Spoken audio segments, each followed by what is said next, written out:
जय हिंद दोस्तों, नमस्कार। बात कर लेते हैं आज के दिन भर की सारी बड़ी खबरों की, जहां सबसे पहले आपको बताएंगे भारत आ रहे थाईलैंड के जहाज पर बड़ा ही मिसाइल अटैक। रातों रात भारत ने जारी किया सबसे बड़ा बयान। बताएंगे ये अटैक रॉकेट से किया गया है दोस्तों। इस हमले ने सबको रख दिया चौंका कर। तो उधर आपको बताएंगे जम्मू के ग्रेटर कैलाश में फारूक अब्दुल्ला पर फायरिंग, बाल बचे। पूर्व सीएम कौन था वो आरोपी, जानकर आप भी रह जाएंगे हैरान। तो उधर युद्ध के बीच ईरान पर ईयू ने कर दी बहुत बड़ी कार्रवाई। उधर पाकिस्तान में कंगाली और आसिम मुनीर ने ईरान युद्ध के बीच मांगा इमरजेंसी फंड। फंस गए शहबाज शरीफ, क्या सऊदी करेगा पाकिस्तान की मदद। तो उधर आपको बताएंगे भारत में जिस प्रकार से गैस की किल्लत की खबरें बताई जा रही हैं, गैस का शॉर्टेज है ऐसा बताया जा रहा है। इस बीच एक भारत के लिए बहुत अच्छी और खुशखबरी वाली खबर सामने आ रही है दोस्तों। गैस को लेकर आप ही हो जाएंगे खुश और शेयर कर देंगे वीडियो को। बताएंगे क्या है एलपीजी गैस सिलेंडर को लेकर सबसे बड़ी खुशखबरी की खबर दोस्तों। क्या अपडेट दिया है भारत की मोदी सरकार ने दोस्तों। बेहतरीन से बेहतरीन जानकारी आपको बताने वाले हैं, बस आप वीडियो के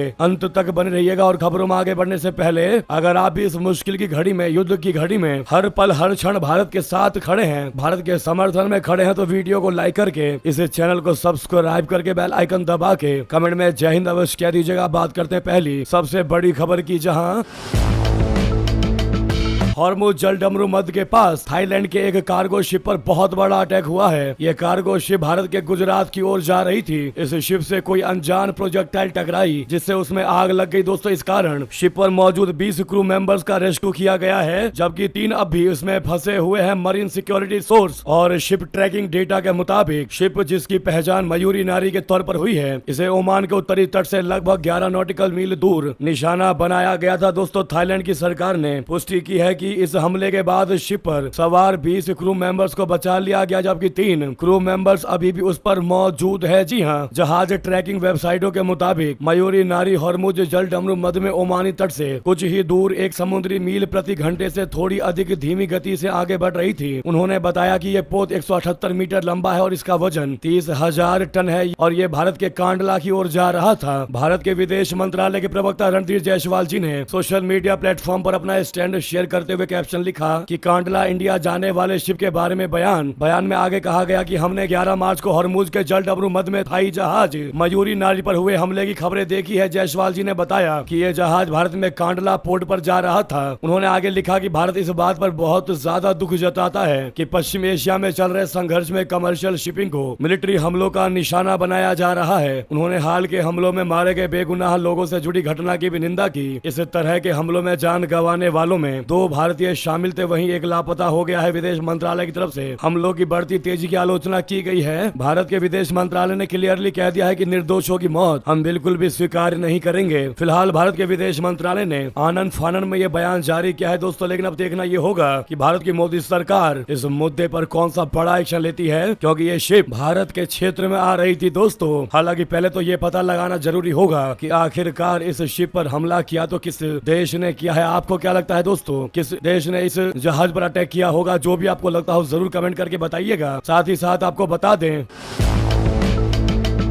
उधर ईरान ने भी मिडल ईस्ट में मचा दिया हाहाकार। ओमान के सलालाह पोर्ट पर ईरान का बहुत बड़ा हमला, धधक रहा लाखों लीटर तेल। सुल्तान ने ईरानी राष्ट्रपति को फोन करके जताई नाराजगी दोस्तों। ओमान के दक्षिणी शहर सलालाह पोर्ट पर तेल स्टोरेज टैंकों पर ड्रोन हमला हुआ है। ओमानी सरकारी मीडिया के अनुसार ड्रोन हमले के बाद पोर्ट के फ्यूल स्टोरेज टैंक में आग लग गई। हालांकि किसी के हताहत होने की खबर नहीं है। हमले के पीछे किसका हाथ है ये तुरंत तो पता नहीं लग पाया, लेकिन कुछ समय बाद, अटैक के थोड़ी देर बाद, ओमान के सुल्तान हैतम बिन तारिक अल सईद ने ईरान के राष्ट्रपति मसूद पेजेश्कियान से फोन पर बातचीत की और ओमानी क्षेत्र पर हो रहे हमलों पर नाराजगी जताई। उन्होंने कहा कि ओमान अपनी सुरक्षा और स्थिरता बनाए रखने के लिए सभी जरूरी कदम उठाएगा। ओमान के सरकारी टीवी की रिपोर्ट के अनुसार इस बंदरगाह क्षेत्र में ईंधन टैंकों पर ईरान ने ही ड्रोन हमला किया, जिसका बड़ा खुलासा इसने किया दोस्तों। साथ ही गौरतलब है कि ईरान ने वैश्विक स्तर पर ऊर्जा संकट बढ़ने और अमेरिकी व इजरायली हमलों, हवाई हमलों के बीच तेल समृद्ध क्षेत्र पर दबाव बनाने के अपने अभियान को तेज करते हुए फारस की खाड़ी में वाणिज्य जहाजों पर हमला कर रहा है। यही कारण है कि उसने पश्चिमी एशियाई देशों पर लगातार हमला कर रहा है। इसी क्रम में उसने ओमान के पोर्ट पर हमला बोल दिया। इससे पहले दुबई अंतरराष्ट्रीय हवाई अड्डे को निशाना बनाया था। ईरान के 2 ड्रोन दुबई अंतरराष्ट्रीय हवाई अड्डे के पास गिरे दोस्तों। तो वहीं आपको सबसे बड़ी और चौंका देने वाली खबर बता दें,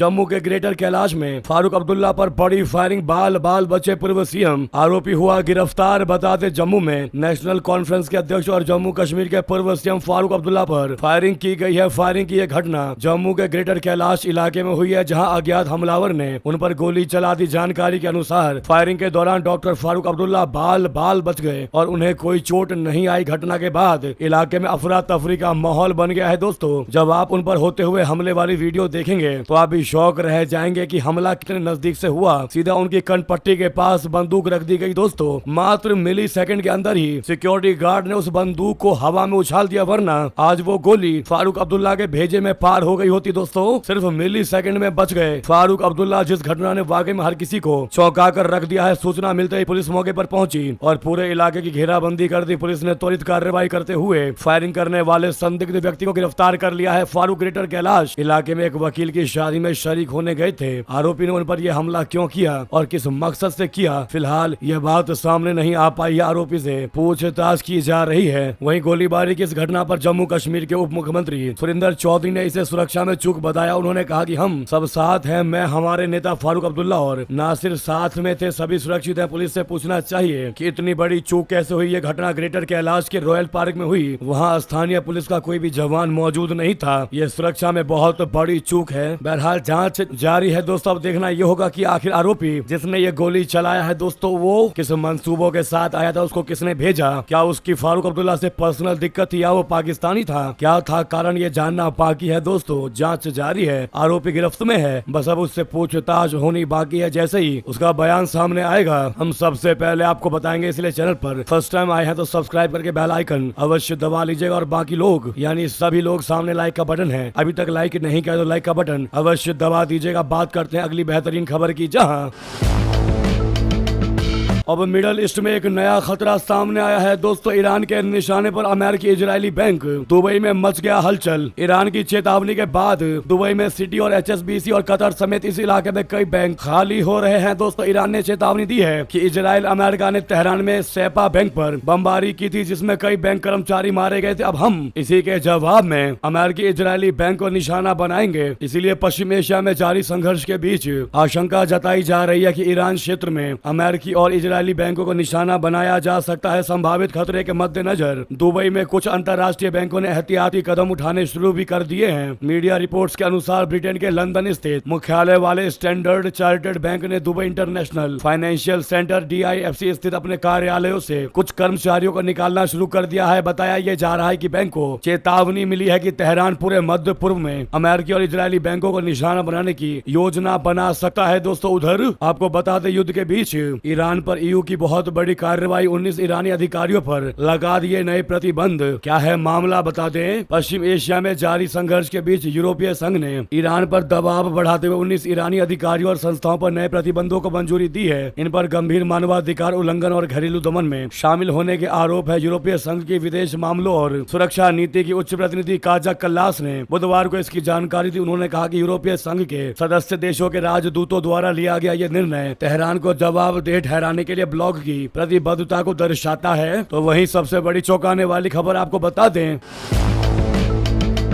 पाकिस्तान में कंगाली और आसिम मुनीर ने ईरान युद्ध के बीच मांगा इमरजेंसी फंड। फंस गए शहबाज शरीफ सऊदी, क्या करेगा पाकिस्तान की मदद बता दें। ईरान में चल रहे युद्ध के बीच पाकिस्तान के फील्ड मार्शल आसिम मुनीर ने सरकार से आपातकालीन फंड की मांग की है। पाकिस्तान जो आर्थिक कंगाली से जूझ रहा है उसके सामने अब सवाल यह है कि वो सेना के लिए फंड की व्यवस्था कहां से करेगी। आसिम मुनीर ने आपातकालीन फंड मांगने के पीछे दुनिया में छिड़े अलग अलग संघर्षों का हवाला दिया है। पाकिस्तान के सीनियर सरकारी सूत्रों ने कहा है कि आसिम मुनीर ने शहबाज शरीफ से तत्काल फंडिंग की मांग की है। न्यूज 18 ने पाकिस्तान सरकार के सीनियर सरकारी सूत्रों के हवाले से जानकारी दी है। बताया है कि आसिम मुनीर ने सरकार से कहा है कि पाकिस्तान की सेना कई मोर्चों पर सुरक्षा खतरों से जूझ रही है और वो वित्तीय संकट का सामना कर रही है, इसीलिए उसको तत्काल फंड चाहिए। रिपोर्ट में इस बातचीत से जुड़े अधिकारियों के हवाले से बताया गया है कि फंड की मांग 9 मार्च को आसिम मुनीर ने शहबाज शरीफ के साथ हुए एक बैठक के दौरान की है। रिपोर्ट में आधिकारिक सूत्रों का हवाला देते हुए कहा गया है कि आसिम मुनीर ने शहबाज शरीफ को पाकिस्तानी सेना के सैन्य अभियान और देश के सामने मौजूद समस्याओं के बारे में जानकारियां दी हैं। इसमें एलओसी पर झड़पें, तालिबान के साथ डूरंड लाइन पर तनाव और खैबर पख्तूनख्वा और बलूचिस्तान में काउंटर इंसर्जेंसी ऑपरेशन शामिल है। पाकिस्तान के आर्मी चीफ ने चेतावनी दी है कि चरमपंथियों के खिलाफ एक साथ ऑपरेशन और बॉर्डर पर बढ़ते तनाव से सुरक्षा व्यवस्था पर बहुत ज्यादा दबाव पड़ रहा है। सूत्रों के हवाले से न्यूज 18 ने बताया है कि मुनीर ने तत्काल अतिरिक्त डिफेंस और ऑपरेशनल फंड का अनुरोध किया है, जिसमें कहा गया है कि पाकिस्तानी सेना के चल रहे ऑपरेशन के स्केल को देखते हुए तत्काल वित्तीय मदद की आवश्यकता है। खबर है कि शहबाज शरीफ ने आर्मी चीफ को भरोसा दिलाया है कि सरकार आगे और फंड का इंतजाम करेगी। दोस्तों साथ ही साथ बता दें, उधर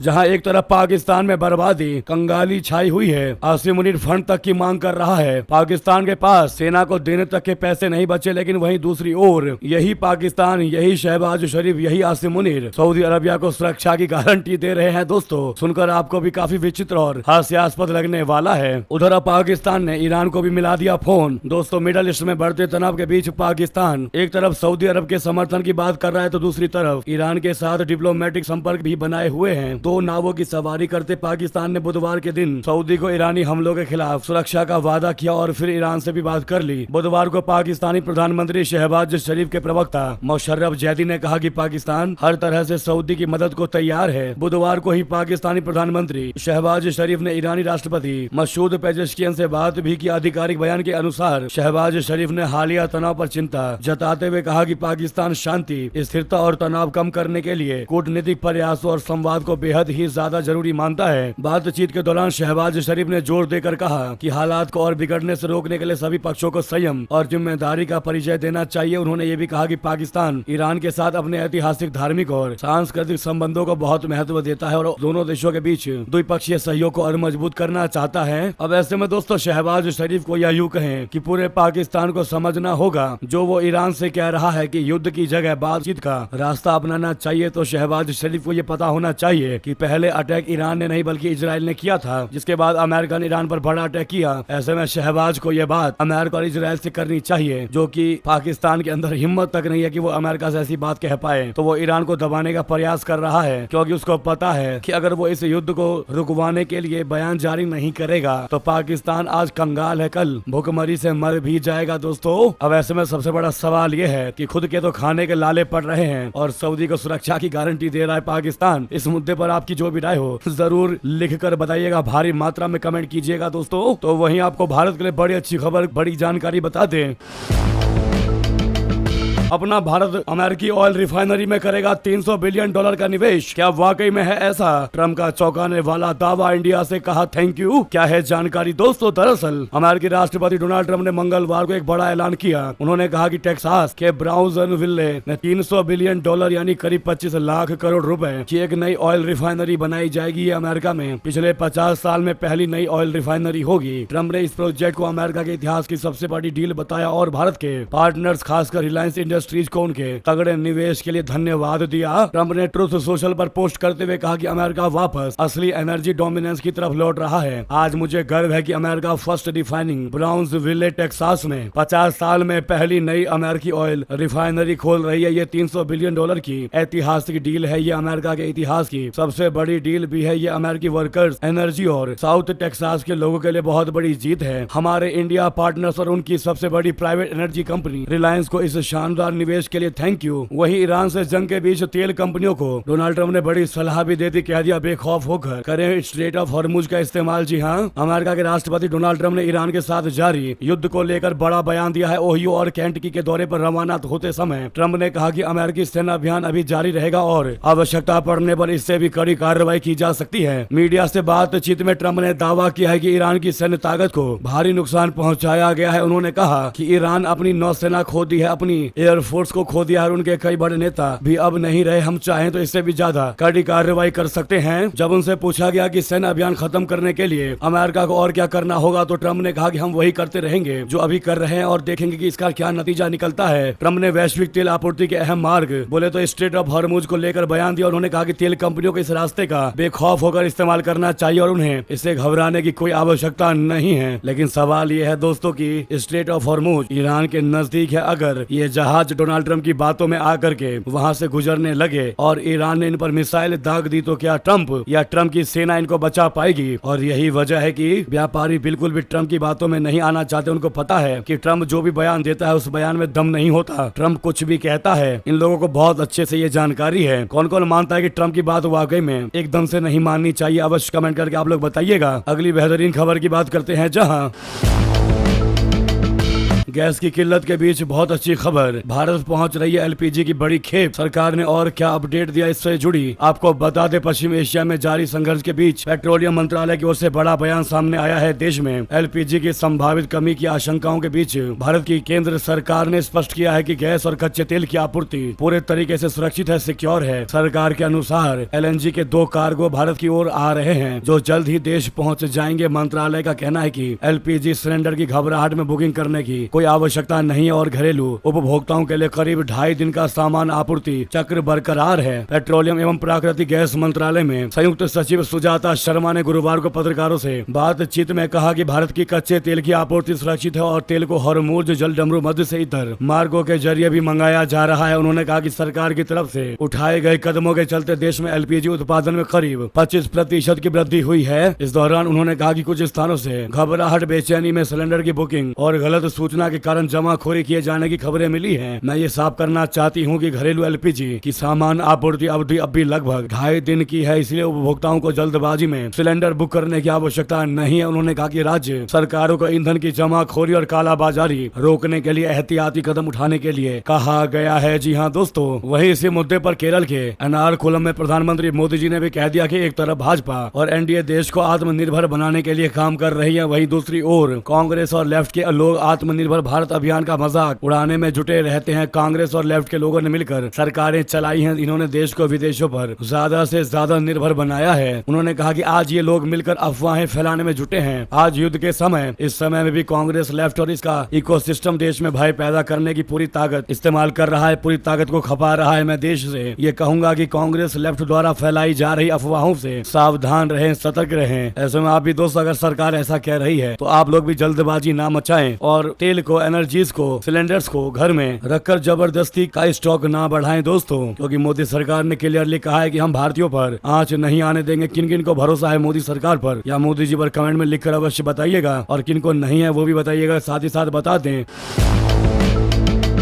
उधर ईरान इजराइल जंग पर भारत रशिया का बड़ा दांव, जयशंकर जी और लावरो ने की आपस में बात। क्या एससीओ और ब्रिक्स निभाएंगे बड़ी भूमिका? दोस्तों, पश्चिम एशिया में जारी संघर्ष के कारण तेल गैस आपूर्ति अस्थिर होने के बीच विदेश मंत्री जयशंकर जी ने बुधवार को रूसी राष्ट्रपति की सबसे करीबी रूसी विदेश मंत्री सर्गेई लावरो और यूरोपीय संघ की विदेश नीति प्रमुख काजा कैली से बातचीत की। इस बातचीत का मुख्य उद्देश्य संकट के प्रभावों का प्रबंधन और कूटनीतिक प्रयासों का समन्वय करना था। ईरान द्वारा हॉर्मुज़ जलडमरू मध्य को लगभग अवरुद्ध करने के बाद वैश्विक तेल और गैस की कीमतें तेजी से बढ़ गई हैं। ये संकरित जल संधि फारस की खाड़ी एवं ओमान की खाड़ी के बीच स्थित है। तो उधर आपको बता दें, नेपाल की सरकार में आते ही बदल गए बालेंद्र शाह के जज्बात। वर्ल्ड कप जीत पर भेजा सलाम, पीएम मोदी जी से गर्मजोशी भरी बात। दोस्तों, नेपाल के आम चुनाव 2026 के नतीजों ने दक्षिण एशिया की राजनीति में खलबली मचा दी है। राष्ट्रीय स्वतंत्र पार्टी बोले तो आरएसपी की ऐतिहासिक जीत के बाद 35 वर्षीय बालेंद्र शाह अब नेपाल के सबसे युवा प्रधानमंत्री बनने की राह पर है। इस जीत से ज्यादा चर्चा उस बॉन्डिंग की है दोस्तों, जो बालेंद्र शाह और भारतीय प्रधानमंत्री नरेंद्र मोदी जी के बीच उभरती